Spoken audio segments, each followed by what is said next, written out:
தவமே ஜெயம் நேயர்களுக்கு வணக்கம். ஞானியை தேடாதே, ஞானத்தை தேடு. கேடில் விழிச்செல்வம் கல்வி ஒருவருக்கு மாடல்ல, மற்றவை யாவை? சாகா கல்வியே ஒருவருக்கு கல்வி செல்வம். மற்ற செல்வங்கள் உங்கள் உயிரை காப்பாற்றாது. மற்ற செல்வங்கள் உங்களை கேடில் பள்ளத்தில் விளைவைத்து விடும். இன்னா செய்தார் ஒருத்தால் அவர் நாண நன்மையும் செய்து விடல். நமக்கு துன்பம் கொடுத்தவருக்கு அவர் நாண நல்லது செய்ய வேண்டும் என்று பொருள் அல்ல. நம்மை பழித்து கூறியவரை நினைத்து கொண்டே இருக்காமல் ஒருத்தல், அதை ஒதுக்கிவிட்டு பல நன்மைகளை நாம் செய்து கொண்டே இருக்க வேண்டும். அதை கண்டு நம்மை பழித்து கூறியவர்கள் நாணப்பட வேண்டும், வெக்கப்பட வேண்டும் என்று பொருள். அகர முதல எழுத்தெல்லாம் ஆதி பகவான் முதற்றிய உலகு. எழுத்துக்கள் எல்லாம் அகர ஒளியே அடிப்படையாக கொண்டிருப்பது போல் உலகிலுள்ள பொருட்கள் எல்லாம் ஆதி மூலமாகிய பிரம்மத்தையே பற்றி உள்ளது. பிரம்மத்தை பற்றியே அனைத்து பொருள்களும் இயங்குகிறது. குழந்தை வரம் பெற கரூர் மாவட்டம் குளித்தலைக்கு அருகில் 10 கிலோமீட்டர் தொலைவில் உள்ள சிவாயம் என்ற ஊரில் சிவபுரீஸ்வரரிடம் வில்வ இலை அர்ச்சனை வியாழன் விரதம் இருந்து சேவித்தால் குழந்தை வரம் நிச்சயம். தாய் தந்தை இறப்பில் கூட நீ உண்மை நிலை ஞானம் பெறாவிட்டால் பிறகு நீ எதை இழந்தாலும் உன்னால் ஞானம் பெற முடியாது. ஆசிரியரின் தாய் தந்தை இருவரும் ஆசிரியரை 20 வருடம் தள்ளி வைத்தார்கள். தந்தை கூட இருந்து ஆசிரியர் நிறைய சம்பாத்திய சொத்துக்கள் வாங்கினார்கள். தாய் தந்தை 2 பேரும் ஒரே வருடத்தில் சென்று விட்டார்கள். போகும்போது எதையும் கொண்டு போக முடியவில்லை. என் பிள்ளைகள் என்று கூறிய பிள்ளைகளையும் அழைத்து செல்ல முடியவில்லை. இதில்தான் ஞானம் கற்றுக்கொள்ள வேண்டும். என்னுடைய நகை, சொத்து, பிள்ளைகள் என்று ஏன் எதையும் கொண்டு சொல்ல முடியவில்லை? சிந்தனை செய்யுங்கள். ஆசிரியரின் தந்தை இழப்பு இன்னும் அதிக ஞானத்தை கொடுத்தது. பாசம் வைத்து விட்டால் மட்டும் யாரையும் மீண்டும் அழைத்து வர முடியாது. மனதில் இருந்து உதித்த இலை மீண்டும் மரத்தில் ஒட்டாது. நேர்மையாக உண்மையாக நடந்தால் எதையெல்லாம் இழக்க வேண்டும் தெரியுமா? கௌரவம், பணம், பதவி, குடும்பம் உன்னை உதறி தள்ளி வைக்கும். உலகம் உன்னை ஒதுக்கும். மனைவி, மக்கள், உற்றார், உறவினர் யாவரும் உனக்கு மரியாதை தரமாட்டார்கள்.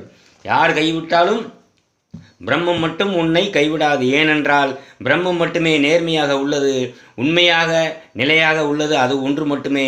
அக்காலத்தில் ஹரிச்சந்திரன் கதை, இக்காலத்தில் மொரார்ஜி தேசாய் கதை. தன் மகள் டாக்டர் படிப்புக்கு கூட உதவாமல் மக்கள் தம்மை குறை கூறுவார்கள் என்று தன் மகளுக்கு உதவவில்லை. அந்த நேர்மைக்கு கிடைத்த பரிசு மகள் தற்கொலை செய்து கொண்டது. எங்கு சென்றாலும் உனக்கு கை கொடுப்பது பிரம்மம் மட்டுமே. மற்றவையெல்லாம் சிறிதுகாலம் மட்டுமே உன்னோடு இருக்கும். நான் பாவம் செய்து விட்டேன், பிறகு நான் திரிந்து வாழ்ந்து என்ன பயன் என்று பல பேர் வருந்துகிறார்கள். அருணகிரிநாதரும் பாவம் பல புரிந்து முருகன் அருளால் தவம் புரிந்து பாவ மன்னிப்பை பெற்றார். சிறு வயதில் அசைவம் உண்டுவிட்டு பிறகு ஆடு, கோழி இவைகளை வெட்டும்போது அவை கதறுவதை கண்டு மனமுருகி பிறகு அதை உண்ணாமல் நீங்கள் சைவத்திற்கு மாறி அசைவம் உண்ணாமல் விட்டுவிட்டால் சிறு வயதில் நீங்கள் செய்த பாவ கணக்கு இப்பொழுது செய்யும் தர்ம கணக்கில் கழிந்துவிடும். அதனால் பாவம் செய்துவிட்டேன் என்று வருந்தி கொண்டிருக்காமல் வருங்காலத்தில் நல்ல செயல்களை செய்தால் இயேசு கூறுவது போல் பாவ மன்னிப்பு அளிக்கப்படும். தவறு செய்து பின் பல பேர் ஞானியாயிருக்கிறார்கள். அருணகிரிநாதர், விஸ்வாமித்திரர், வால்மீகி மற்றும் பல பக்தி செய்வதில் தவறுகள் மன்னிக்கப்படுகிறது. உதாரணம் கண்ணப்ப நாயனார், எரிபத்த நாயனார், இயற்பகை நாயனார் மற்றும் பலர் உள்ளனர். எஞ்சினை இயக்கினால் சத்தம் வருவது, மிக்சி ஓடினால் சத்தம் வருகிறது, கிரைண்டர் ஓடினால் சத்தம் வருகிறது. அதுபோல நீ பிரம்ம நிலையில் இருக்கிறாய் என்று எப்படி தெரிந்து கொள்வது? நீ பிரம்ம நிலையில் இருக்கும்போது காதுகள் அடைத்து கொண்டு ஓங்கார சத்தம் ஒலிக்கும். நீ அப்பொழுது பிரம்ம நிலையில் அண்டவெளியில் இருக்கிறாய் என்று அர்த்தம். அண்டத்தில் ஓங்கார சத்தம் ஒலிப்பது போல் உனக்குள் உழுக்கும். அப்பொழுது உன்னுடைய சூட்சும தேகம் செயல்படுகிறது என்று அர்த்தம். சூட்சும தேகத்தின் ஒளியில் நாம் இருந்தால் ஓம் என்ற ஒளி ஒலிக்கும். சூட்சும தேகம்தான் பிரணவத்தின் சுரூப நிலை. குளத்தில் மீன் பிடித்து கொண்டிருந்தார் ஒருவர். அந்த வழியாக இயேசுநாதர் வந்து அவரை என் பின்னால் வா என்று அழைத்து கொண்டு போனார். அப்பொழுது அந்த ஊர்க்காரர் ஒருவர் வந்து உன் தந்தை இறந்து விட்டார், உடன் வரவும் என்று கூற அவர் இயேசுவின் கட்டளையை எதிர்பார்க்கிறார். இயேசு இறந்தவனை இறந்தவர்களிடமே விட்டுவிடு, நீ உயிரோடு இருக்கிறாய், நீ என் பின்னால் வா என்றார். எப்படி கூறுகிறார் என்று கவனியுங்கள். இறந்தவனை இறந்தவர்களே விட்டுவிடு, நடமாடும் ஜடங்களை இறந்தவர்கள் என்று கூறுகிறார். இதே வசனத்தை வாசியோகத்தில் ஞானாமிர்தம் புத்தகத்தில் குறிப்பிட்டுள்ளேன். கீதையில் அர்ச்சுனனிடமும் கண்ணன் அதைத்தான் கூறுகிறார். போர்க்களத்தில் வீரர்களை பார்த்து இவர்களெல்லாம் ஏற்கனவே இறந்தவர்கள், நீ வெறும் அம்பைத்தான் விடுகிறாய், நீ யாரையும் கொல்லவில்லை என்று கூறுகிறார். சாம்பார் ருசியாக இருக்கும், சாம்பார் சாதம் சாப்பிடுங்கள் என்று கூறிவிட்டு அதை எப்படி வைக்க வேண்டும் என்று கூறுவதில்லை. அப்படியே சித்தர்களும் யோகிகளும் ஞானிகளும் ஞானத்தை அடைவதே மனித பிறவி எடுத்த நோக்கம் என்று கூறிவிட்டு அதை எப்படி அடைய வேண்டும் என்று உங்களுக்கு இதுநாள் வரை யாரும் கூறவில்லை.